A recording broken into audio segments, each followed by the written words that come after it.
we have some time for questions, comments, ideas, advice, and so on. Comments about today, what's missing, what you've enjoyed, and so on.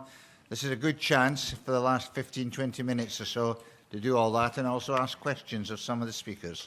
So who wants to start? Yes, please. There's one over here, Richard, over there.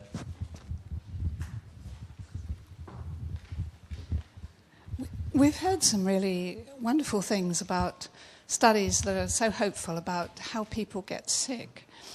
But CFS or ME is often characterised as a fluctuating illness, and people do actually recover.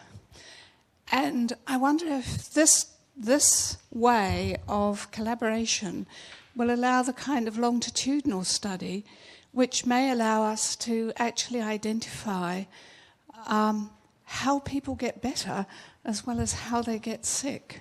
Yeah, I didn't really get into it because of time, but one of the things that we're really focused on is actually collaborating with a lot of the local commercial clinical labs. And that enables us to get a huge number of samples that we can use as controls, but more importantly, it lets us sample a population that we can then turn around in a year's time, and this has actually already happened, where we had samples in our biobank of someone who became ill down the road. So we had a pre-disease, if you will, sample, and we take longitudinal samples in all of our patients in the various trials, but now we have ways of sampling ahead of time before they even become sick and say, okay, well, you got mono or you got full-blown CFS. And we can go back and start looking at those. And as we gather more and more of those, the N of 1 isn't all that strong, but now we have a couple of them, and as we gather more of those, we'll be able to answer some of those longitudinal questions at an earlier and earlier date. People who get well, and that's an equally valid question. Tend not to see their doctor again. The last thing they want is ever to be reminded of the horror of ME. Correct. And I mean, I don't think I've seen my doctor since I recovered from very severe ME. Which is why it's that important to get you all connected so that those that do recover we can follow up on. And actually, most patients that I've tracked down are actually quite willing to talk about it or even give us a blood sample afterwards, particularly the ones that have recovered or that we've accelerated a recovery on. Because they're hopefully they're grateful that they're well, and most people will be willing to help others to hopefully accomplish the same thing. So we definitely are doing that as well, and that's some of the low-hanging fruit is comparing those recovered samples, whether it's from a drug or on their own, to the original baseline samples and saying what's the difference here, and do we see those same differences with Rituxan or with Valsite or anything else? Great question. Who's next? Yes, up the back. There's two, and there's a gentleman here. Hi. I'd just like to ask if any of the collaborative group have come across ME with high natural killer cells, and also if anyone has looked at the possible link with ME and endometriosis. Right, who wants to take that up? Anybody got any experience, Dan?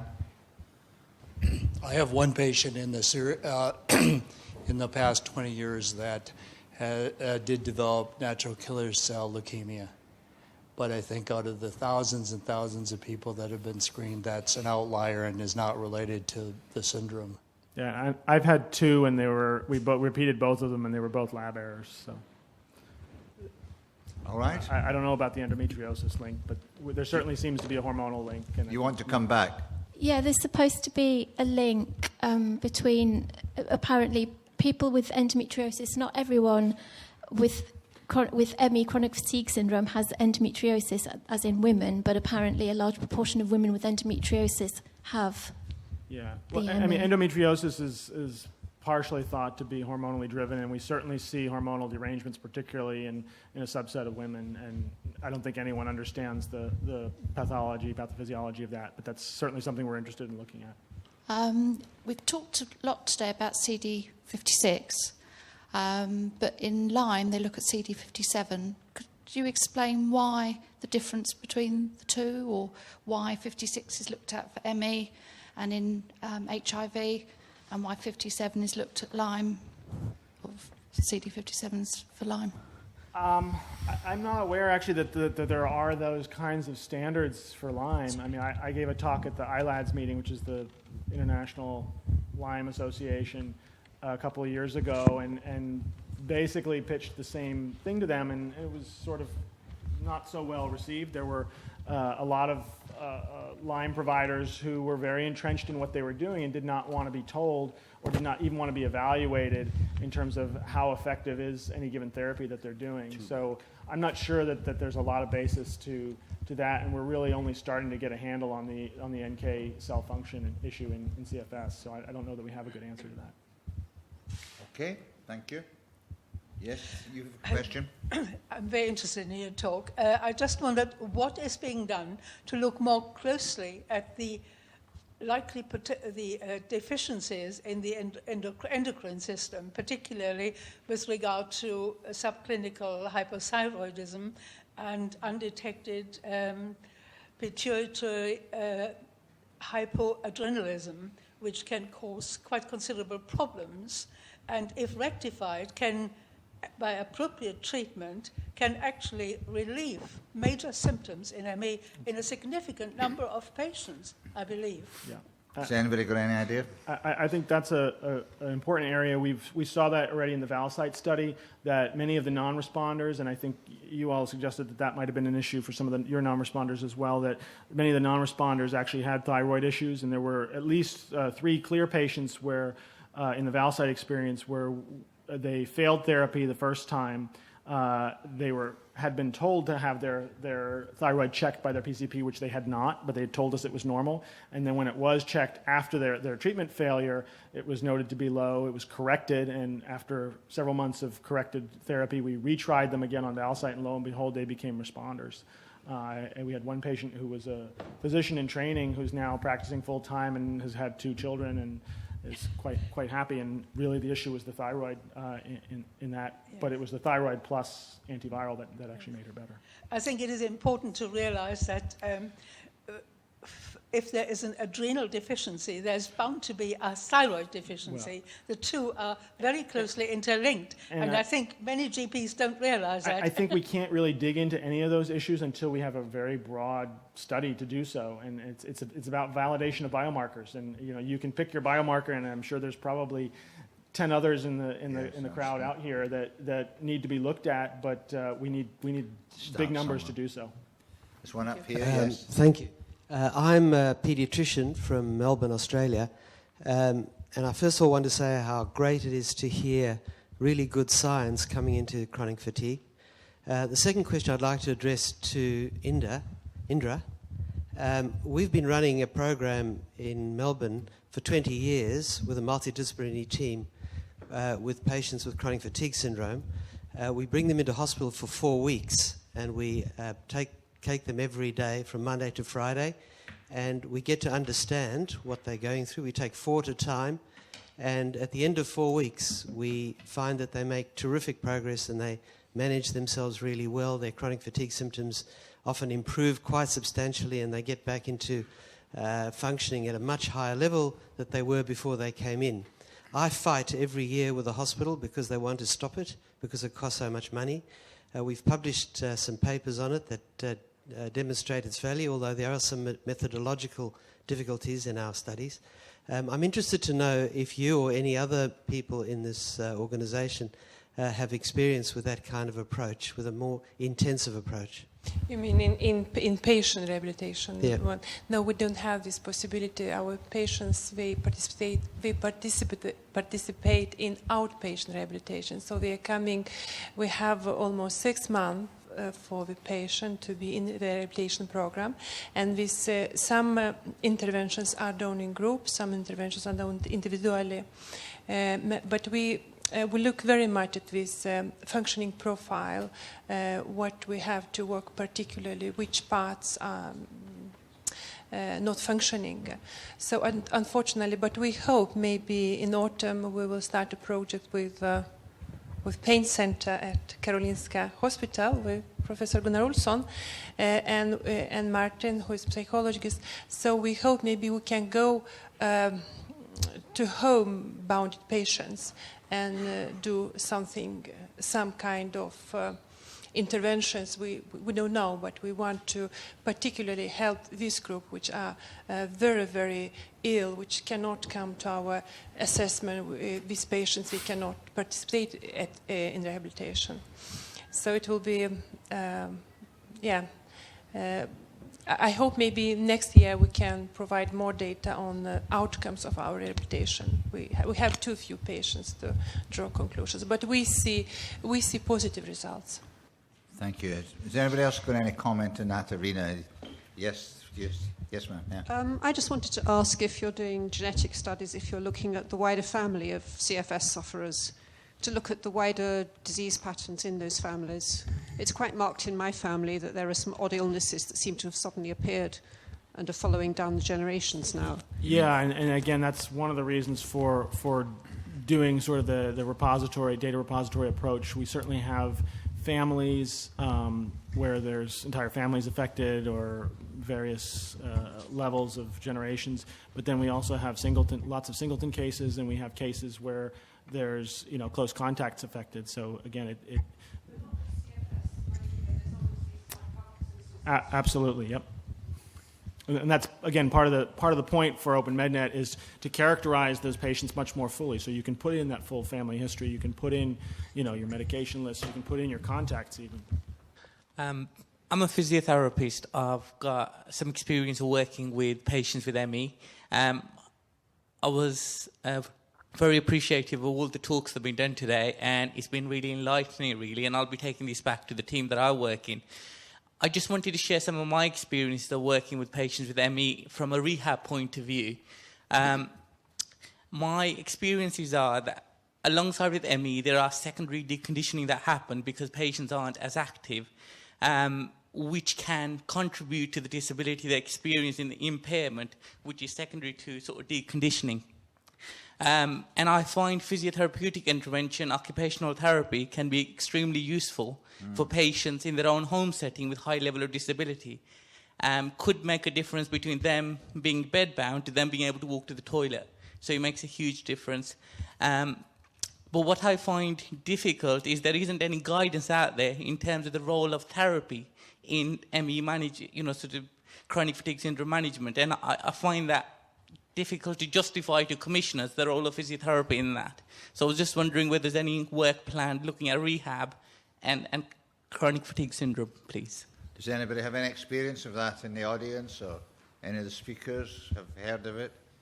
I don't know. You're probably getting tired of hearing from me, but I think I agree, and I saw Oystein and Olaf nodding their heads as well. I mean, I think all of us encounter that, and I wish we had some CFS-aware physiotherapists near us, because it certainly would make a lot of difference. But write a manual, and we'll help get it out.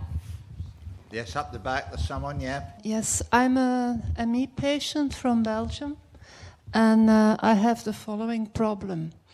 I had these white lesions, and first I thought it was MS, which it wasn't, of course. And the doctor said it was vasculitis. So I know now by Professor de Merle that it isn't, but now I'm getting to have benign cysts everywhere in my brain, and the brainstem is filling with fluid. So I'm asking the panel, has anyone any experience with that? Okay, and then does anybody find that familiar? As we see at ME/CFS ME/CFS is a syndrome of a lot of symptoms, and it is an exclusion diagnosis from other diseases. So I never seen patient with brain damage. We are doing MR of the brain imaging to exclude findings, and we find things in human brain.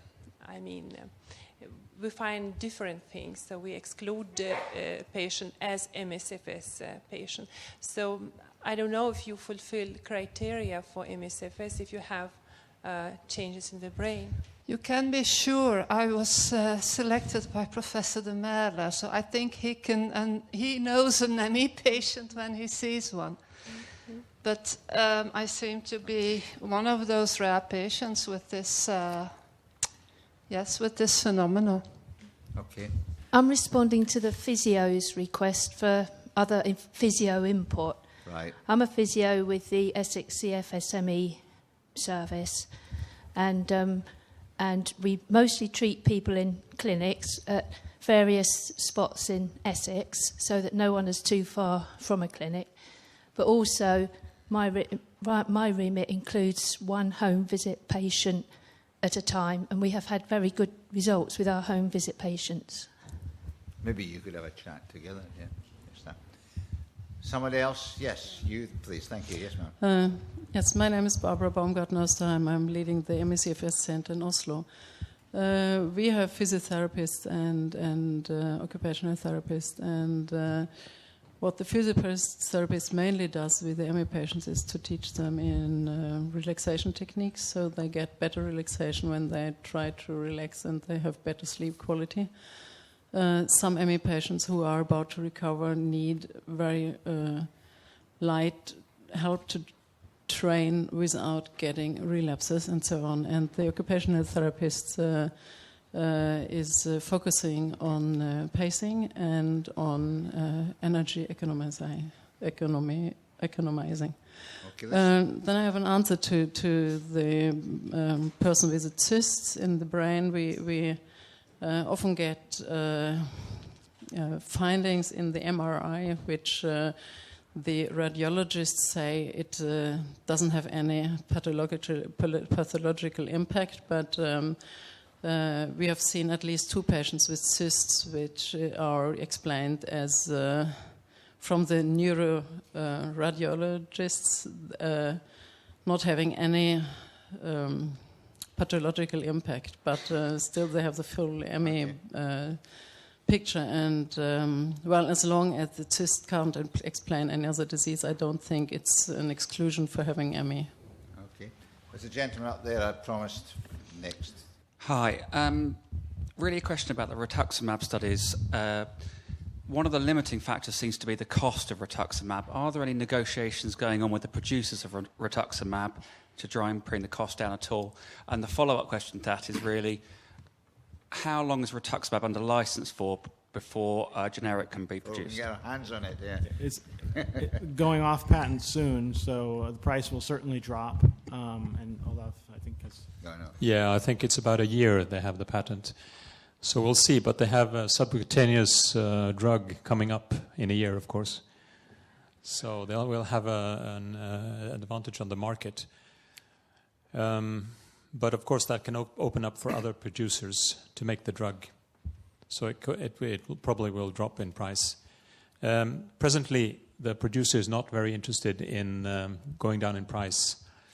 And they're not really supportive for new studies either. And I think the reason is that they're scared of serious side effects in a non-malignant condition, because they're afraid of the big market they have in other areas with this drug.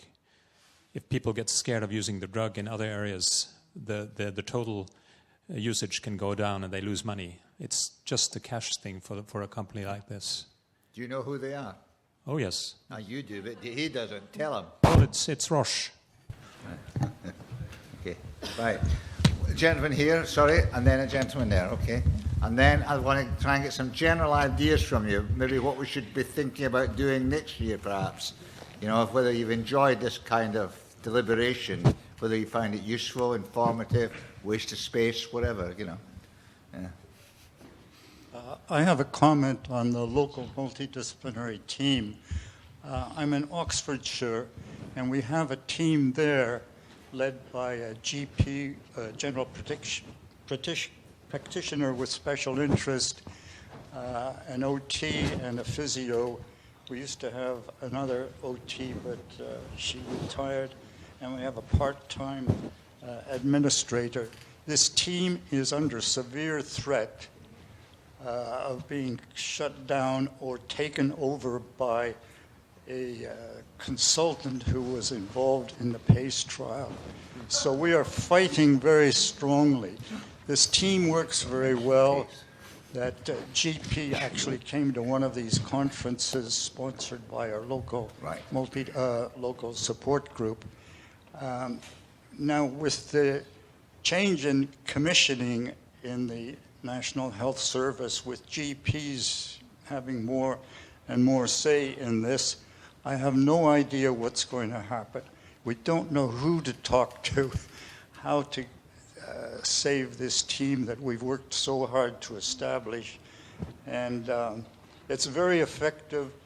The GP with special interest vets all the pre-diagnosis by GPs or by consultants at the hospital who can't tell the difference between idiopathic chronic fatigue and ME.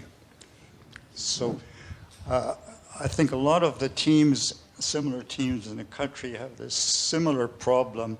We are fortunate in Oxfordshire that we do have a strong team, but it's constantly under threat.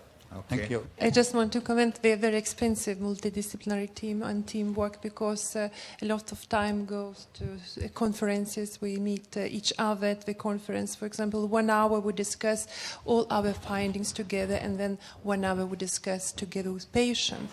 So I mean, and then we have team conferences for all patients. So it takes a lot of time, and then it goes, and I think it's one of explanations. So it's very important to show results somehow in some way that it is effective. Okay, yes. Yeah, it was an answer to this lady with the cysts in the brainstem. I've had a couple of cases. It is probably syringomyelia and should be treated on a highest level by a neurosurgeon. It have to be investigation made. It can be of no importance, but it can also be a very good therapy made by this type of specialist. Okay, thank you very much. There's somebody at the back too. Another one up the back. One down the front. Oh, my train doesn't go till late. I'm all right. I mean, I don't care. Hi, I'm a clinical psychologist, and I'm pleased to say that I've learned an awful lot today. Good. There were some points when some people could have been speaking Japanese, though, I think, with the deep medical stuff. But there's a great deal that I've picked up. But as a treating clinician, I think you're asking for ideas for next year. The psychological treatment, which is something I guess that will go hand in hand for a disease with such an incredible impact. I think we would like to hear more of what we should be doing. Yes. I mean, just to comment, I mean, the trouble with scientific jargon from your point of view is that people don't want to be patronising to patients and the people who are genuinely interested in the whole problem area. And so it's a difficult balance. And, you know, if it encourages you to read it up and know more than the people that are speaking, great, you know. But it does seem to me as a group, patient groups, you know, you do know an awful lot about the problems and the illness itself. There's a lot still to learn and more to find out, you know. And that's what we're trying to engender by having these kind of meetings, to get people asking the questions and getting people to go away and do some more work and find out. And the talks today were wonderful in terms of getting people interested. And you keep saying, I wonder what would happen if, you know, and that's what you want to get. This is my first ME conference, and I'm really uplifted to know that there are people in the right corners that do want to make a difference and that do actually care. And I guess an idea from me for next year would be to look at how to educate the media. Impossible. I'll save you the conference. Who else? There was somebody else, yes. Hello, hi. I found some interesting papers on the web recently talking about autoimmune syndromes sparked off by adjuvants in vaccines. And thinking about the heterogeneity of ME, if you need a subset that you could study and look at the effect on the immune system, it might be a good subset to start with. But it would be a rather difficult subset to start with, because I was also at a talk given at the London School of Hygiene where Richard Horton was part of the panel, and somebody asked a question about the girl who developed severe ME following HPV vaccination, and nobody on the panel would answer the question. They were far too frightened. But there is a HPV about ME that's sparked by vaccines. But there is about a 10% or 15% of people with ME. Their ME does start off in that way. Okay. So it is a specific onset. Yeah. And it might show some mechanism in the immune system that's going wrong. All right. If you looked at the type of vaccination they'd had, it might lead you to see what was going wrong in the immune system, a specific abnormality there. Okay, Malcolm? Well, as an old lag, the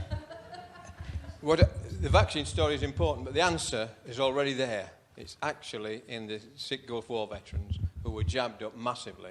And so that's the work that should be done. It's been avoided both in the States and here for ideological reasons. Vaccines are good, always good. There's never a problem. It's just not true. We just need to admit and face up to the fact that vaccination is not good for everybody. But the other thing I want to say is, can we take a vow of silence, please, about the use of the language that we are using when we discuss this illness? We heard about the power of words last night. Well, one of the worst words that we ever use is chronic fatigue syndrome. And it's a political act to say we are not going to use this word. It's myalgic encephalomyelitis. It's an inflammatory disease. So it's an itis and not an opathy.